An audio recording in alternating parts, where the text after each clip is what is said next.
So I got a job to fix this old coin mech here. It's an old Acorn penny mech.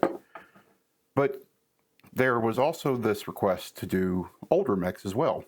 And the ones that match this are actually a little bit newer than you think, because the original Beaver New Generation that evolved to this guy and this old Acorn penny mech.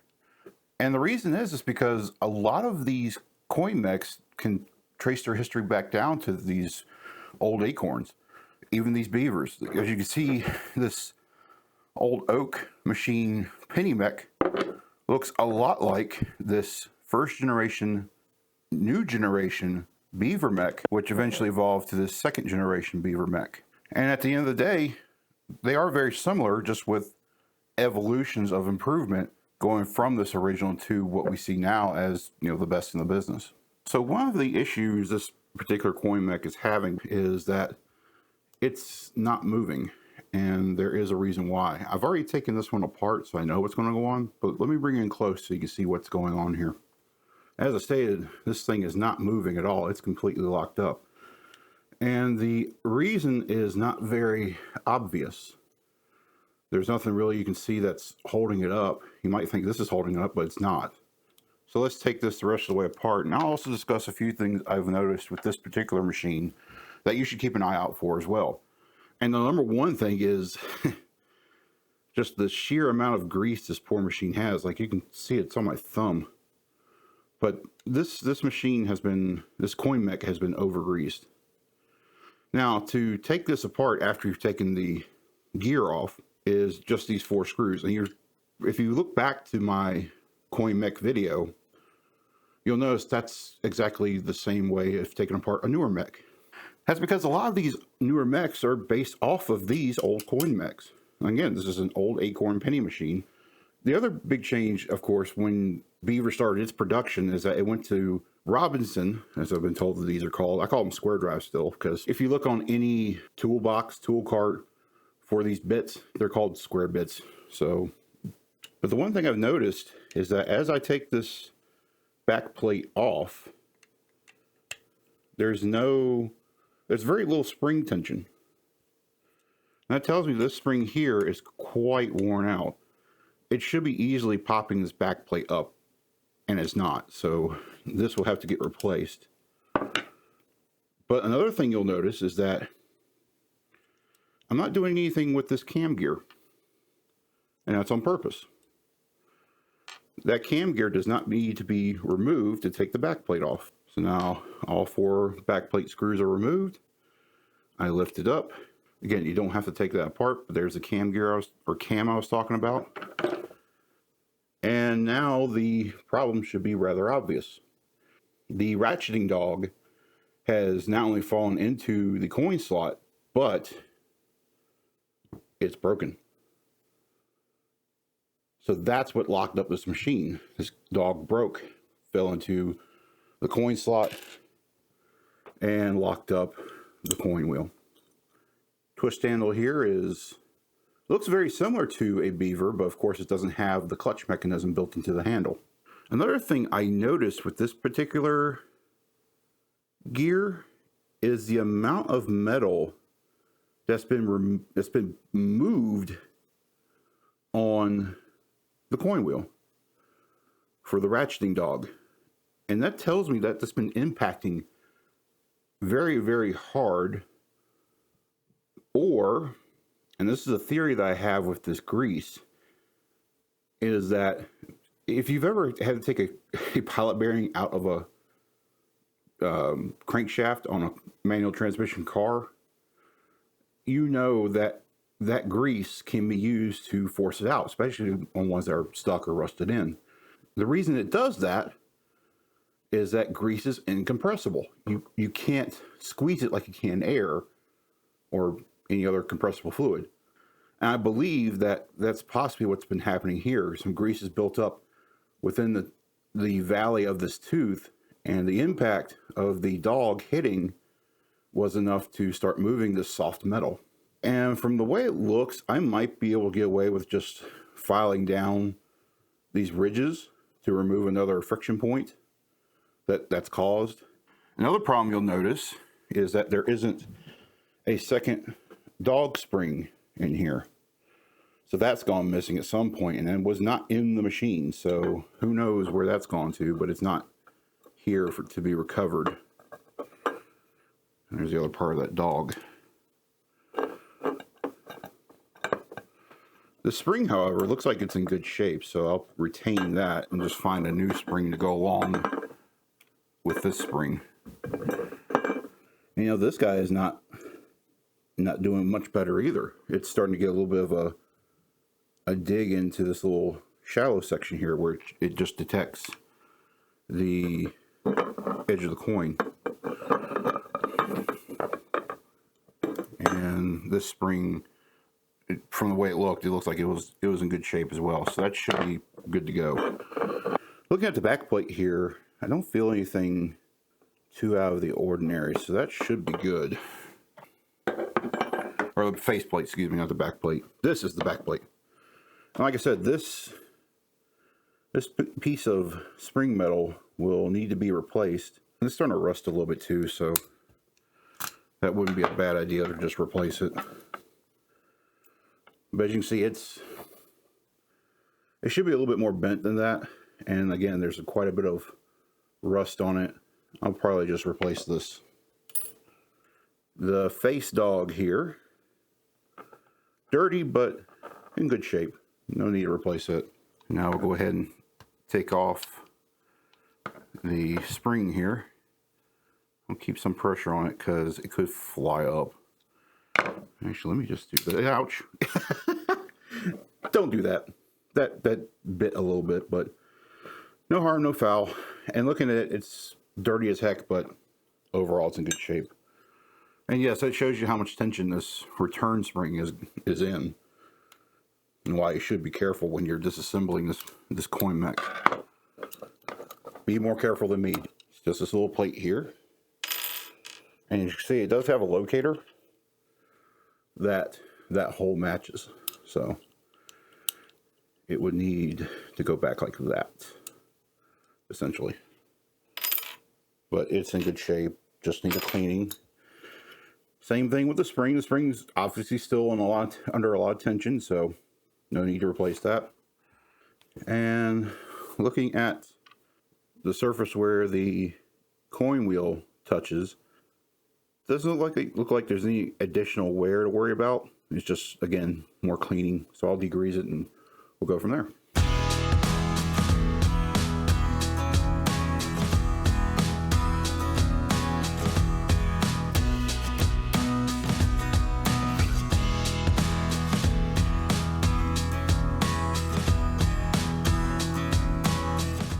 So a little bit of change. I lowered the table down just to make it more comfortable for me to do the scrubbing process.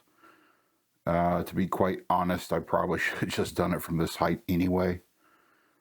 But kind of get you up to speed on how things are going. One, I usually don't get this dirty unless I'm working on a car.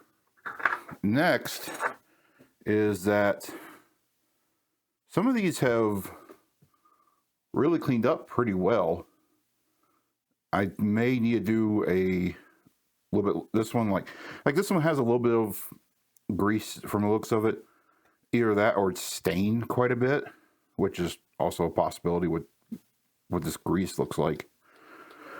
But I did let this sit in and soak for a lot longer, and it came out so much cleaner.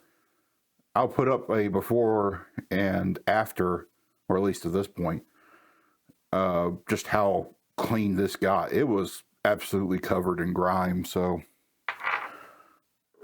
kind of looking at some of the other parts, like this back plate still got some grease or staining. What I may end up doing, well, I say may, what I will end up doing is, like, there's still some grease on the face plate too. And what I'll do is with the gear and the back plate, or coin wheel, excuse me, not gear. I say gear because it looks like a gear. But the coin wheel and the back plate, I may take and go a little bit further. I've got to file this down to get these peaks off anyway. So once I'm done with the filing to get this surface back to flat, I will probably go ahead and just either take a scouring pad or a high grit flexible sandpaper, which I have, and try and see if I can't get some of this discoloration to go away, because I think it's just that is embedded grease. I'm hoping it's just on the surface.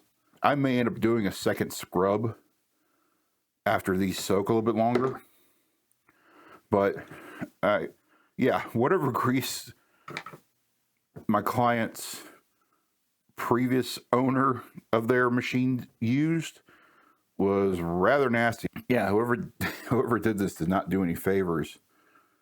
I'm also soaking the bolts because they are kind of a little covered in grease, but I'm not going in and really hitting them with the scrub brush unless I really need to. And also, I haven't been showing this on camera, but before I dry every part and say it's good, I go ahead and just dunk it in some clean water just to help get rid of the simple green that I'm using. And this is the one specifically made for grease and is not super harsh on soft metals, but I still dilute it. I've diluted this to around 10%. It might actually be higher because I did dump in some extra water a few minutes ago. But it's not super harsh. I still wear gloves because contact dermatitis sucks. Don't ask me how, I know. But it is tough enough to remove a lot of the grease that I'm seeing.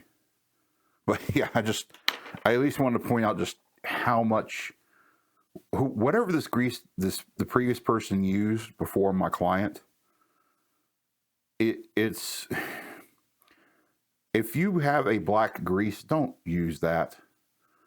And this might not even be black grease, it may be just, accumulation of grime and dirt and stuff that's just embedded into the grease from the many years of service it was in.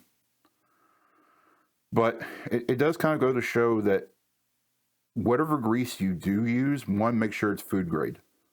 Always use food grade grease on anything that will have food contact or potential food contact.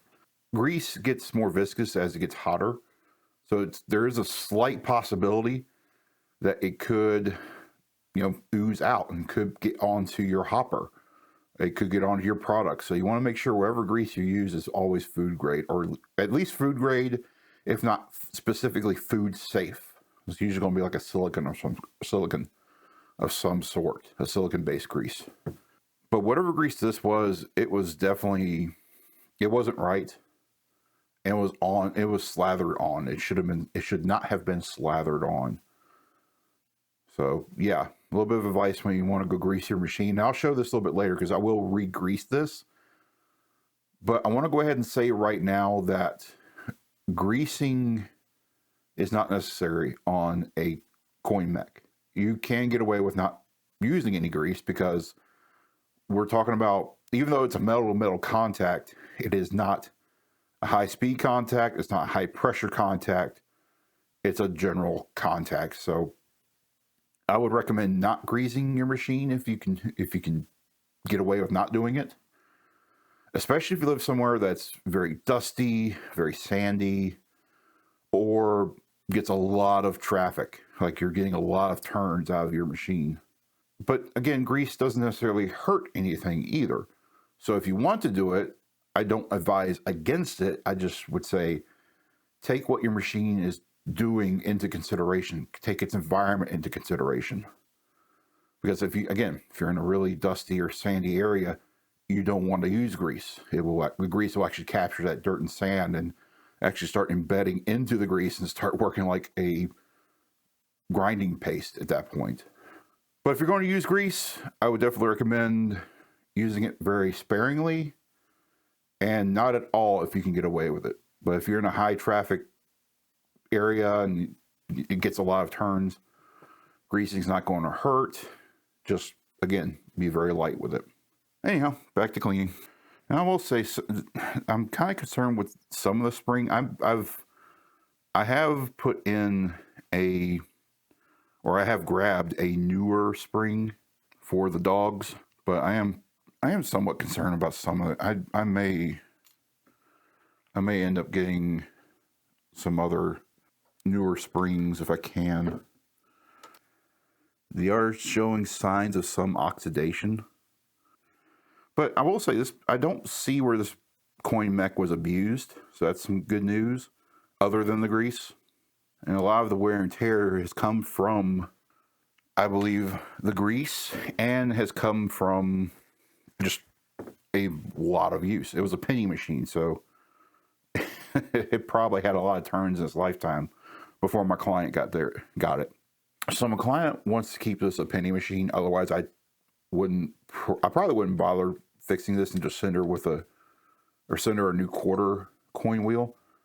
But she wants to keep it a penny machine because she's just putting jelly bellies in it, and I think it's probably for kids more than anything else. And yeah, definitely looking at this discoloration. I'm gonna try, like I said, once I've done the filing to knock these down, I will try a little bit of sanding on here just to see if I can't get some of this discoloration down. Oh, and also, while I'm thinking about it, if you want this done, drop me an email. I'm willing to do the service for you. And this is something I eventually, well, not just restoring coin mechs, but if you have a machine you want done, please send me an email. Let's work something out and, help me turn this into a full-time business. I think a lot of this darkness that you're seeing within the metal, like you see some lighter spots and you see these darker spots, I think that's discoloration due to that grease. Like this machine I've got here, this did not have any grease on it. And you see that there is discoloration. That's just because of the nature of this particular type of metal. But this black discoloration that you're seeing here, that's a combination of grease grinding in dirt, and that's where that discoloration is coming from. And it's not going to hurt the machine, but still it's something I want to try and alleviate a little bit, because I want this machine looking good again, even the parts you don't see. And again, look, there's the other side of it that never saw any huge amount of grease, and it doesn't have near as much discoloration as the back side of the back plate does, or front side. A little bit of some of the dirt may be from this cleaning, and it's getting into these little etchings here. But also, some cleaning agents can affect polished and chromed metal. So that's why you got to be careful with what cleaner you do happen to use, and why I use that's why I use this cherry scented simple green. But yeah, this is again simple green. It's not a harsh chemical. It's good for aluminum parts, and that's why I'm using it. Yeah, I think a little bit of that, a little bit of sanding is going to help this. And the other thing I will do as I'm sanding, especially on this faceplate, anything I sand there, I'm going to wet sand it. I'm going to use that same water to wet sand any of the parts that I want to try and get rid of more of that surface grease and surface discoloration. Like right here on this faceplate, and on the other parts as well. I don't know how much of it's coming in on camera, but again, again, look at the discoloration on my gloves. Look at all the mess I've got in here. That's the unfortunate thing about over greasing a machine. This is what happens, along with the additional wear. This is done. I gotta go dispose of this now, and get a new pair of gloves. When it's talking about the flexible sandpaper, this is what I'm talking about. You can bend it anywhere you want to, and it doesn't really get that typical deformation that you see in a piece of sandpaper. Plus, with it having a backing like this, it'll hold a little bit more water if you need it, which I will, because I am wet sanding this guy. And like I said, I'm using the same water as it was before. And do you really need to do this step? Probably not. I do want, like I said, I'm trying to get rid of as much discoloration as I can. And I'm not looking for deep sanding. I'm just trying to remove some of these darker spots. So I'm going to be very careful to not sand this guy down. But I am going to try and get rid of some of these dark spots. And like I said, you can kind of see where some of this discoloration is already just going away.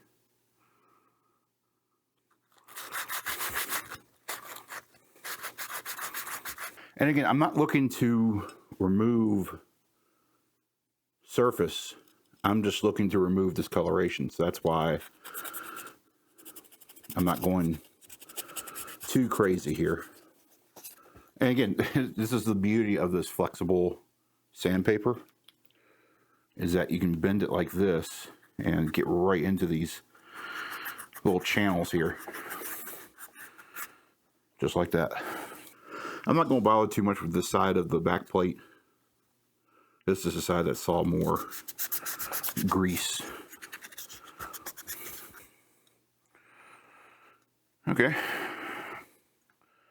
I'm actually satisfied with that. Again, I'm not going to get rid of all of that discoloration, but the amount I've gotten rid of is impressive.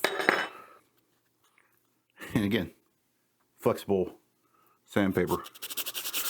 Such a handy thing.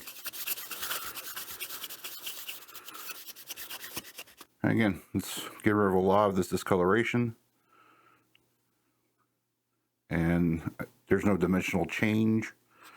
So, again, more good results here. I'm trying to get some of this out of here, but I don't think it's going to work. Yeah, I'm not looking to sand the surface down to where it's flat. I want that surface to still have that ridge. But yeah, I think that's good enough. Let's give myself a little bit more. Oh, a little bit did.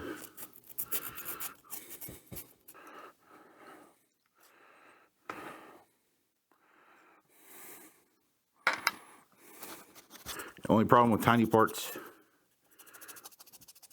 it can be a little bit hard to hold on to. But look, there's another good example of what the difference is. And again, this isn't really super aggressive grits. This is P320, P400. This is not an aggressive sanding surface. But it is the most aggressive I have in these flexible pads. Yeah, don't be afraid. That's another thing. Don't be afraid to just move yourself and move your part and move your sandpaper. You are allowed to move around. There is no reason you shouldn't move around.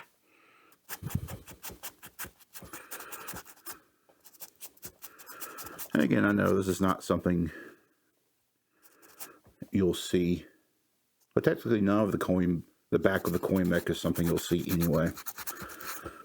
But I'm going to call that good enough, because I think if I go any further with that one, I'll start getting into changing it dimensionally, which I don't want to do. Again, another part that's going to be, it's kind of hard to hold on to. And already, what a difference. Like, that's how it looked.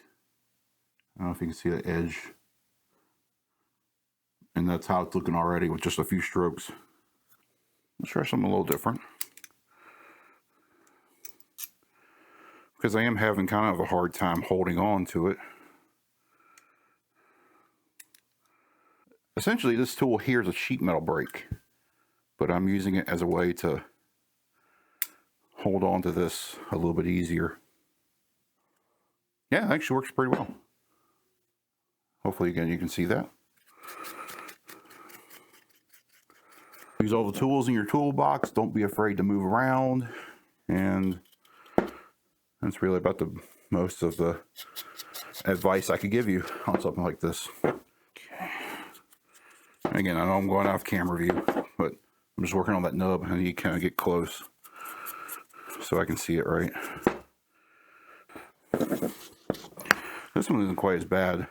If I remember right, this came from the sacrifice machine I have, so I can get her some. And this is the dog that will replace the one that broke. But overall, this one's not in bad enough shape to really warrant this. But again, this is another part from my sacrifice machine. It doesn't need much. Yeah, let's do the gear a little bit. Just a little bit. Just a little bit of a cleaning. Again, it's another one of those parts that didn't really need anything deep. Just enough to get some of that discoloration off. Now we come to the fun part. This guy.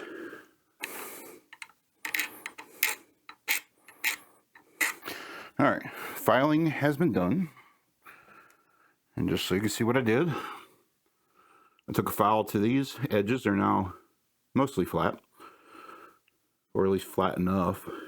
And now I can go on to wet sanding this. I filed these ridges, whatever you want to call them, that were made from these impacts. And then I took a round file, just this little guy here, and just kind of kissed it inside of here. But a good file will make quick work of any aluminum.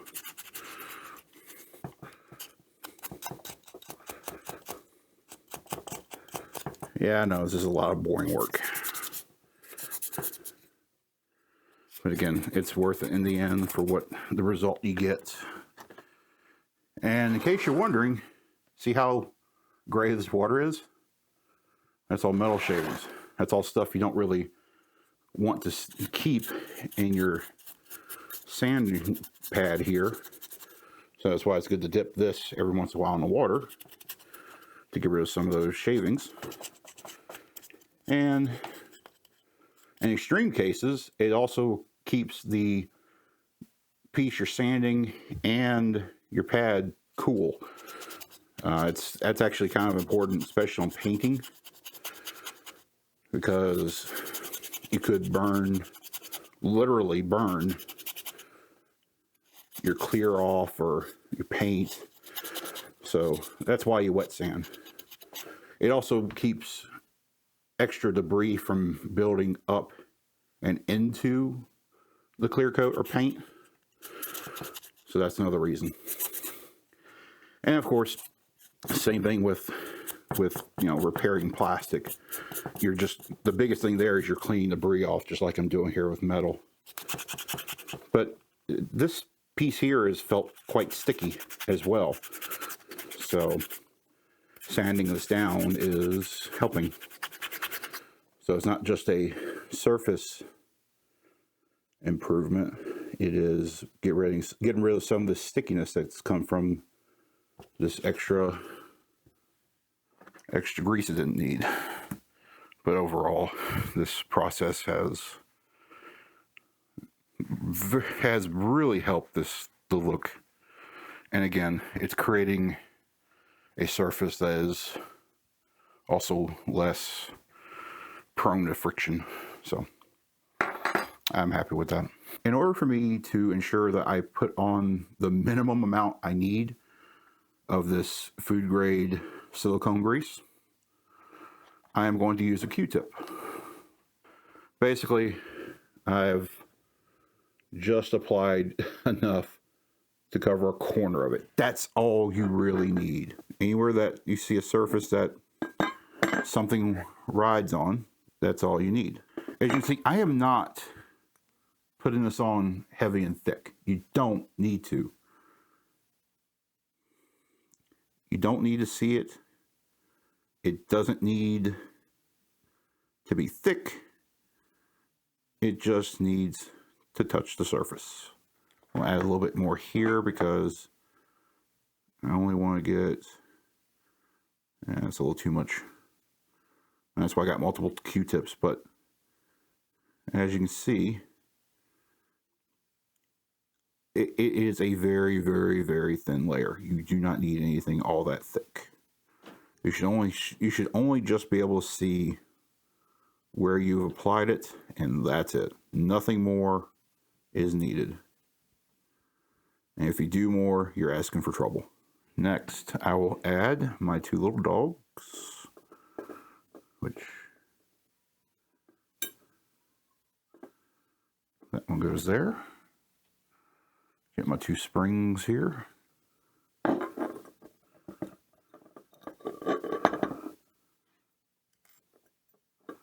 Come on.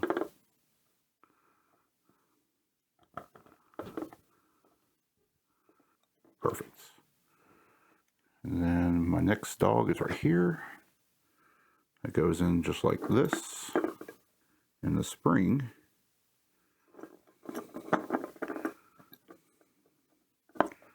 curves around here. Not the easiest spring to put in, I will very much admit. Alright, so springs are in. Let me show it to you the right way around. So the dogs are back in, the springs are in. Spring goes right here for the edge dog, as I call it. And the ratcheting dog goes in like that with the spring going here and a spring going here. These are going to be your two longer springs, less curved, whereas this one has a high amount of curving to it. I can go ahead and drop this guy in. And I will have to, there we go. It's going to float around. There's nothing holding it.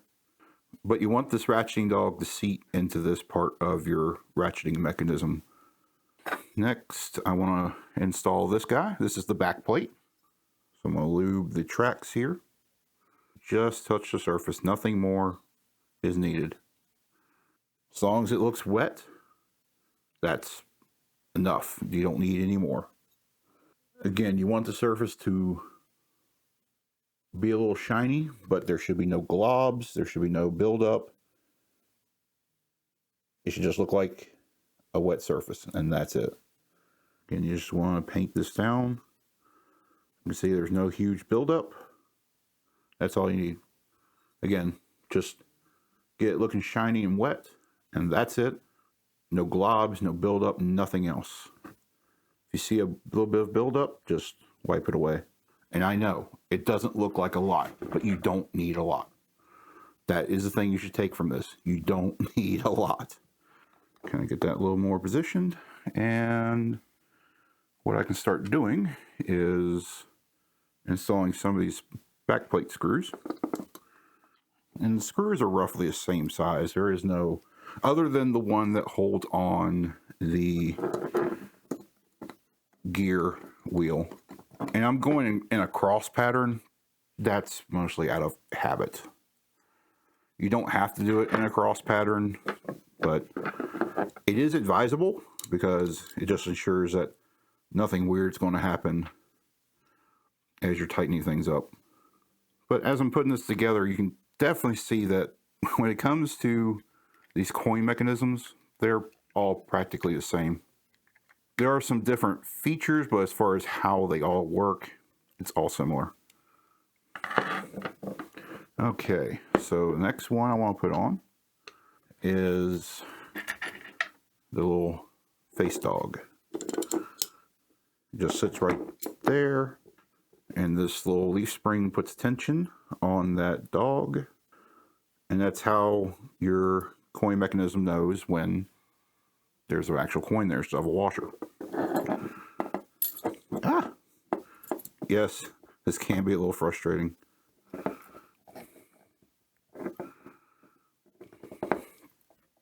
Again, nothing crazy as far as the tightness goes.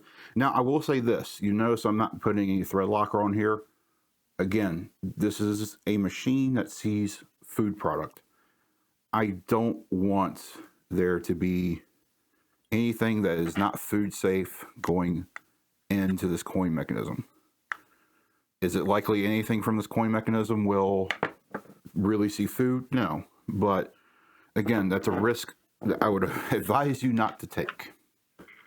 All right, so now that we're at this point, let's go ahead and toss in the little handle, make sure everything's working, and yes it is. And let's go ahead and drop in a penny. And everything is working. So now that we've confirmed that, we can keep on going with the assembly. Magnetism is your friend.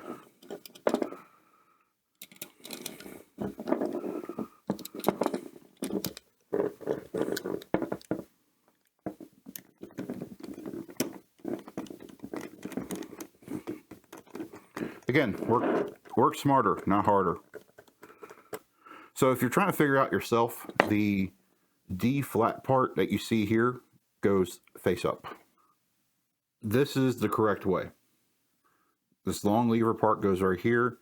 The little check up here goes right here. And you have to pry on it on both sides. If you have a pry tool, use that instead. But I am using a screwdriver because I can. It is not an easy thing to reinstall, this return spring. Woo! There we go. So that's how it should look when it's reassembled. That is a tricky piece. I am not going to lie. You saw I was struggling a little bit with it there, but once it goes in, it goes in. But yeah, have this like loose. Push the handle through first. Get this part to go around the handle piece. And then fit this over. And just pry on each side of the spring until this seats in. Again, not the easiest thing in the world, but that's how it works. There is a single tooth going up first.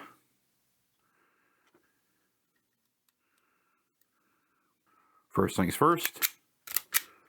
It returns. Here's our penny. Drop her in. It works. My client now has a fully functional penny machine.